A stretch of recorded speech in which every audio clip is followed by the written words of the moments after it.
কোথায় এসেছি? তোমরা ততক্ষণে মাংসগুলোকে ফ্রাই করো, আমি একটু আসতেছি। আচ্ছা আম্মু। এই কি, আমারটা পুড়ে গেছে, আর ছোটুরটা তো ঠিক মতো রান্না হচ্ছে। ছোটু, তুমি কি আমার জন্য একটা টিস্যু আনতে পারবে? হ্যাঁ, অবশ্যই পারবো। আম্মু, আমাকে একটা টিস্যু দিবা? হ্যাঁ। এই কি, আমার আরেকটা চিকেন কোথায়?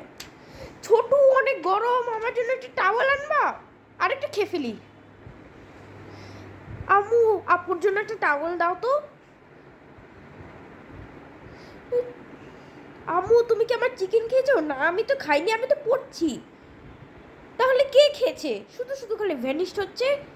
এটা হচ্ছে আমার এই ঠেলা গাড়ি, যেখানে আমি আমার ছেলে মেয়েদেরকে ঘোরাই, আর জিনিসপত্র ক্যারি করতে অনেক ইজি হয়। তোমাদের কাছে যারা যেটা আছে সেটাতে তুমি তোমার দরকারি জিনিসপত্র রাখতে পারবে। আর হ্যাঁ, এটা গাড়িতেও রাখা যাবে। তাহলে দেখছি।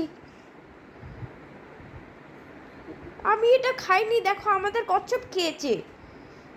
হ্যাঁ, তুমি এখানে খাও, আমরা আসতেছি। ঠিক আছে আম্মু। এ কি, আপু, আমি একটু ওয়াশরুমে যাচ্ছি, এই সুযোগ আরেকটা খেয়ে নিই। দাঁড়াও, আমি এক্ষুনি একটা ছবি তুলছি। আম্মু দেখো, আপু আমার চিকেন খেয়েছে। কি ফাতেমা, তুমি ওর চিকেনটা খাচ্ছ কেন? আমারটা তো পোড়া। তো তুমি